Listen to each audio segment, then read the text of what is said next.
This video that you're watching is a new opportunity to be exposed to the teachings that were originated by Fred Davis from Awakening Clarity Now and the Living Method of Realization. I'm Glenda Tavormina. Fred is here with us, and Bo Guerra is here. Bo and I are authorized teachers of the Living Method.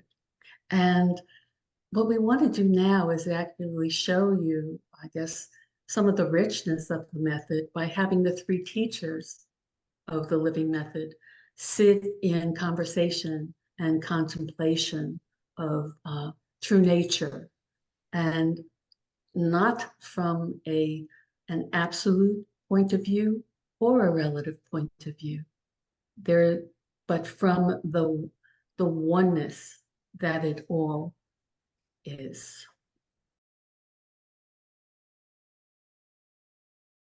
I really thought it would be helpful to whoever might be viewing us speaking, like kind of being a fly on the wall, might be helpful. The issue of using language, we must use regular language, and recognizing that when it's not being believed. Yeah, and recognize the there's nothing wrong in using regular language. Exactly. But the most critical word that impacts clarity is the word I. Yeah. And I think the simplicity, well, I guess it's simple when it's simple, and it's certainly not when it's not. But knowing almost, so not even thinking about it, but standing as true nature, knowing that when every time I is said, that's what's really being referenced. That's from clarity. And when there's suffering or confusion arising, just inquiring into what is that I that I'm referring to, even without even trying to locate it and finding that it's not there, but just question, what is the I? And in that instant is such a big opportunity for clarity to reveal itself, that it's, oh, what that was referred to is imaginary. It doesn't exist. I am recognizing that. I thought we might kind of chew on that a little bit for the viewers, as it is an easy, gateless gate kind of way to recognize home again. So I is it's a perception that's not actually owned by anybody. Yeah. There's no one that has the perception of I. There's simply a perception of I, which leads us to believe that when it said I over here, I'm typically talking about Fred, meaning Fredness, these patterns, Fred that we know and love or despise, however it might be. But it'll usually be speaking if I'm using the terms Fred, then I'm typically referring to a character in a dream and how it feels like right now. Because right now, it feels well, what do I feel like right now? Good thing to ask. I don't know, because I feel like myself, but I have no clue what that is. But I could tell you what it isn't. Yeah, well, that's the point, though. You're looking at true nature, whereas rather than looking at the body mind. But right.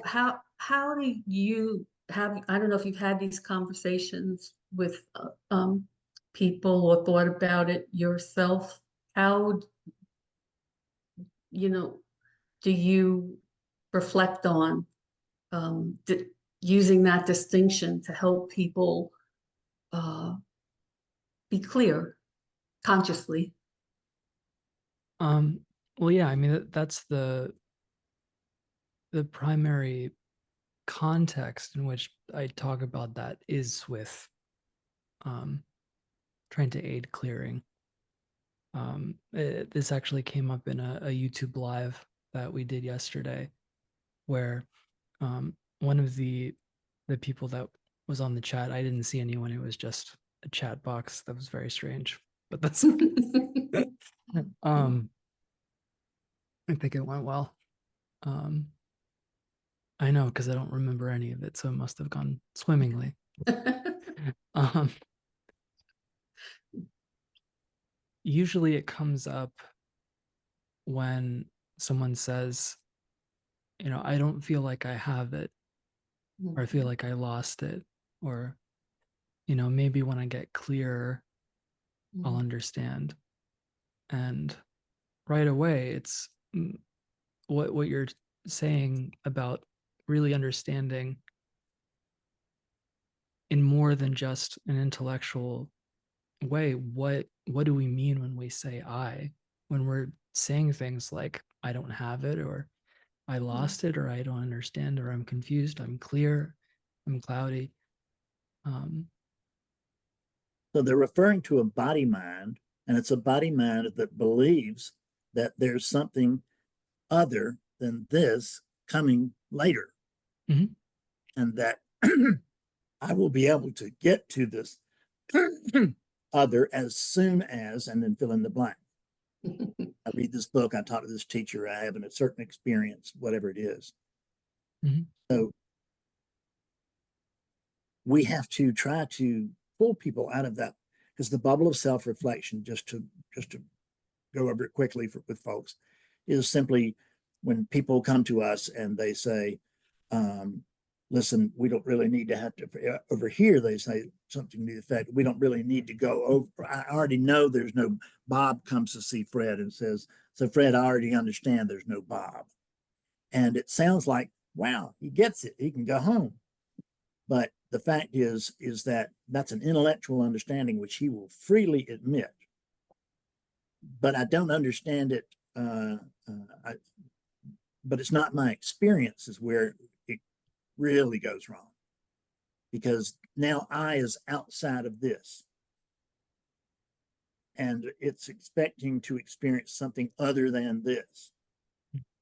And the phrase "this is it" doesn't seem to work in describing, and trying to point out to the fact that this is it. Is it Right. like as if there's something more required, something clearer? That's some kind of mystical thought that can be made clear. I don't know how you could make it clear. Yeah, exactly. So when that came up, I encouraged, I'm not going to say their name um, for the sake of anonymity, but when that came up, I encouraged them to see, well, based this teaching, one of the I guess most defining characteristics of it is that it starts from what you are and clears out what you're not. It's backwards to what we're used to um, doing with any kind of spiritual practice or Right. exploration. Yeah. So I encourage this student to see, okay, well, look at what you're saying and what you're meaning by it. Given that there isn't a self, again, just using it as a placeholder for this example, Right. given that there isn't a self, is it true that anything can be lost? Given that there's only one thing going on, is it true that there's anything outside of it that could lose the one Yeah. thing going on? And really encouraging this, notice where you're seeing from or where you believe you're seeing from, because we're always seeing from oneness as oneness because there's nothing else. Correct. But to encourage that stop, just stop. You know, it's confusing because there's this momentum of believing or of seeing from that view. And that's the beauty of inquiry and working one-to-one with people, is that you get to have this, you know, jugular cut of just stop, you know, stopping the mind, stopping the momentum Pattern of belief. interruption Yeah. of the inquiry. Yes. Yeah. The Exactly. magic in that word is stop. Mhm. And then just notice what's already true. Notice what's already available. Don't worry about how can I get clear later. Notice what's evident in the clarity that you are right now. And I think once he started reflecting in that way, he got unstuck. So it's a really important thing to consider, Glenda. I like this topic. Mm. It's interesting. It is, I think, the most important topic, and yet I find myself actually being a little bit speechless about it, or there's not that much to say, because when it's seen clearly, it is so clear, It's and it's unspeakable. just, yeah, and yes, and yet it's so important that I think, for students, that we flesh it out as much as possible, and that certainly if a consistent questioning of where is that coming from, what I is being spoken of, or even looking at it from like what point of view, what perspective is that being said, or am I saying that? And really questioning it is, it seems to me, such a strong possibility of instant recognition of clarity, instead of believing the story that's being inquired into. So let me interject for just a minute. There's that Ganga G reports that when she went to go see Papa G for the first time, and that she and her husband went together, Eli Jackson Bear, and that Papa G took them one at a time, and that he took her head in his hands like this, and he just got close to her, and then he went, stop. I mean, he just yelled, stop, in her face. And in that instant, she realized, yes. And that then he did the same thing with her husband. And even though he had just seen something happen over here, it worked, and it worked great with him too. And so they both realized in that moment. And how was it, that magic word, stop? Because what they're talking about is that this constantly spinning wheel of stories and words, and you use as pictures, and oh, what about this and that? And it just stopped, which is, so it's basically having the content of consciousness stop.